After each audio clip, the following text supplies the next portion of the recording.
साथियों, जय भीम, जय भारत।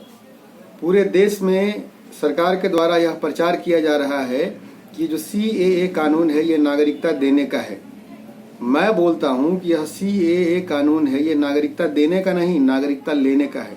यह नागरिकता को छीनेगा और छीन रहा है, और ये कैसे छीनेगा और कैसे छीन रहा है इस बात को बताने के लिए मैं एक केस जो असम में हुआ था NRC के दौरान उसके बारे में आपको बताना चाहता हूँ। दरअसल 1998 में चुनाव के कुछ अधिकारियों द्वारा दिनेश प्रजापति से पूछा गया कि आप 1971 के पहले का कागजात दिखाइए। ये 1971 के पहले का कोई कागजात नहीं दिखा पाते हैं, तो एक रिपोर्ट बनता है कि ये संदिग्ध व्यक्ति हैं और इनका केस जो है फॉरेनर्स ट्राइब्यूनल में भेज दिया जाता है। और फॉरेनर्स ट्राइब्यूनल ने भी यह पाया कि ये कोई कागजात नहीं 1971 के पहले का दिखा पाए, इसीलिए इन्हें विदेशी घोषित कर दिया गया। ऐसा है कि यह कमजोर तबके के जो लोग हैं, गरीब लोग हैं, उनके पास तो कोई कागजात 1971 या 1951 का पहले का होगा ही नहीं।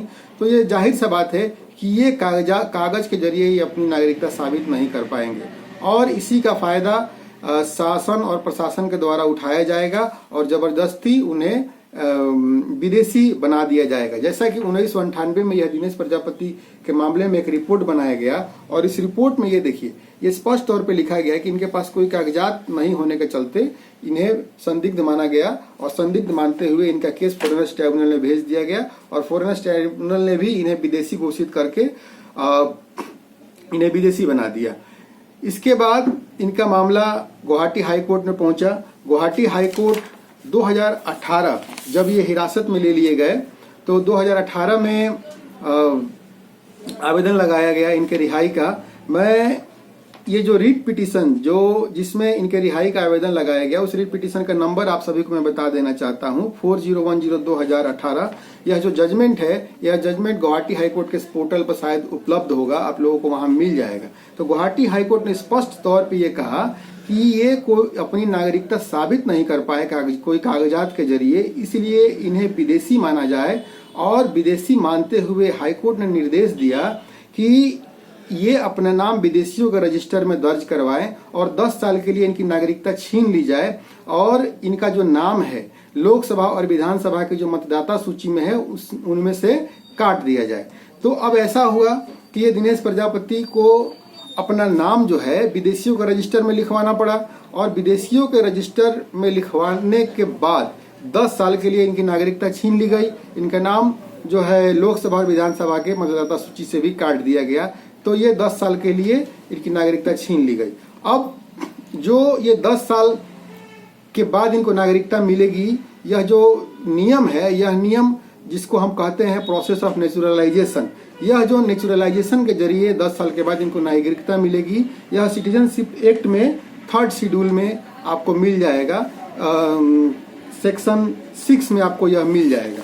तो ऐसा है कि जब ये जो अमेंडमेंट आया है, यह अमेंडमेंट इसी सेक्शन 6 में आया है, और यह सेक्शन 6 के 3rd शेड्यूल में स्पष्ट किया गया है कि पहले जो 11 साल की अवधि थी नेचुरलाइजेशन के जरिए नागरिकता प्राप्त करने की, उसे अब 5 साल कर दिया गया है। तो साथियों, इस जजमेंट से ये स्पष्ट है कि पहले आपको विदेशियों के रजिस्टर में नाम लिखवाना होगा अगर आपको संदिग्ध मान लिया गया तो, और उसके बाद वर्तमान कानून जो संशोधन के अनुसार 5 साल बाद आपको नागरिकता मिलेगी।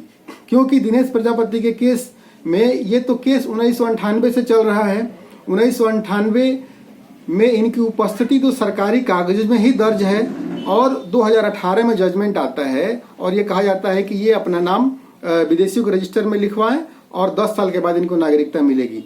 अगर इनका 10 साल की जो अवधि है, अगर मान लिया जाए कि पहले जो जजमेंट से पहले ही ये तो 20 साल उपस्थिति दर्ज करा चुके हैं कानूनी कार्रवाई के दौरान ही, उसके बावजूद भी उस 10 साल को उस अवधि में नहीं माना गया। 10 साल को ये 2018 के बाद माना गया। तो यानी ये स्पष्ट है कि यह कानून किस तरीके से लागू होगा भविष्य में। तो ऐसा है कि जब NRC ये कराएंगे, NPR ये कराएंगे, उसमें जबरदस्ती लोगों को संदिग्ध बताएंगे। संदिग्ध बताते हुए कहेंगे कि आप अपना नाम पहले विदेशियों के रजिस्टर में दर्ज करवाइए और उसमें दर्ज करवाने के बाद आपको नया जो संशोधन आया है उस संशोधन के जरिए आपको फायदा मिलेगा। अगर आप हिंदू हैं तो 5 साल के बाद आपको नागरिकता दी जाएगी, लेकिन 5 साल के लिए पहले आपकी नागरिकता छीन ली जाएगी। तो ये नागरिकता किसकी छीनी जाएगी? जो हमारे कमजोर वर्ग के लोग हैं, जो गरीब लोग हैं, जो 1951 या 71 के पहले कागजात नहीं दिखा पाएंगे, और 5 साल के बाद वो कहा जाएगा कि आपको हम इस नया संशोधन के अनुसार नागरिकता देंगे। तो साथियों, ऐसा है कि ये जो आघात है, ये जो प्रहार है, ये प्रहार इस तरीके से है कि सरकार चाहती है कि जो इनके विपक्षी वोटर हैं, जो विपक्षी पार्टियों के जो वोटर हैं, उनका नाम हम मतदाता सूची से ही कटवा दें, एनआरसी और एनपीआर करा करके, और जिसके चलते इनका मतदाता जो वोटिंग राइट है वो खत्म हो जाएगा। और 5 साल बाद हम क्या करेंगे नहीं करेंगे, 5 साल नागरिकता देंगे नहीं देंगे, वो तो बाद की बात है। तो साथियों, ये स्पष्ट है कि जब एनआरसी कराएंगे, एनपीआर में संदिग्धों की शिनाख्त करेंगे और अपने विपक्षी जो वोटर हैं, वोटरों को संदिग्ध बताते हुए इनका नाम बोलेंगे कि तुम कोई कागज नहीं दिखा पाए 1951 के पहले का, इसीलिए तुमको संदिग्ध माना जा रहा है, तुम विदेशी हो, तुमको नागरिकता मिलेगी अगर तुम हिंदू हो तो सीएए के जरिए, लेकिन पहले तुम्हें विदेशियों के रजिस्टर में नाम लिखवाना होगा और 5 साल तुम्हें इंतजार करना होगा, और इस 5 साल के दौरान तुम्हारा नाम लोकसभा और विधानसभा के रजिस्टर से काट दिया जाएगा।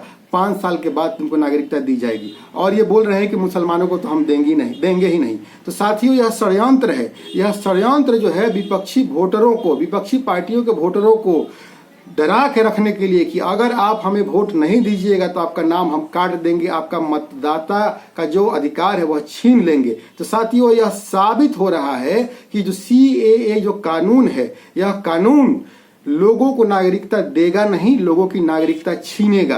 तो साथियों, आप समझिए, इस षड्यंत्र को समझिए, इस सोच को समझिए, जो सोच हमें डर के माहौल में रखना चाहता है, हमें भय के माहौल में रखना चाहता है। अगर हम ये करेंगे तभी हम सुरक्षित रहेंगे, अगर ये नहीं करेंगे तो हम सुरक्षित नहीं रहेंगे। इस तरह का माहौल असम में बहुत अरसे से यहाँ चल रहा है। जो भी पार्टी यहाँ सरकार में रही है, कुछ खास तबके के लोगों को डरा करके रखती है। यह जो एनआरसी और इसके जो बहुत सारे नियम है उसमें डरा करके रखती आई है बहुत अरसे से, और यह जो डर है ये पूरे देश में यह वर्तमान सरकार फैला करके रखना चाहती है, लोगों को डरा करके रखना चाहती है और इस लोकतंत्र को और इस संविधान को समाप्त करना चाह रही है।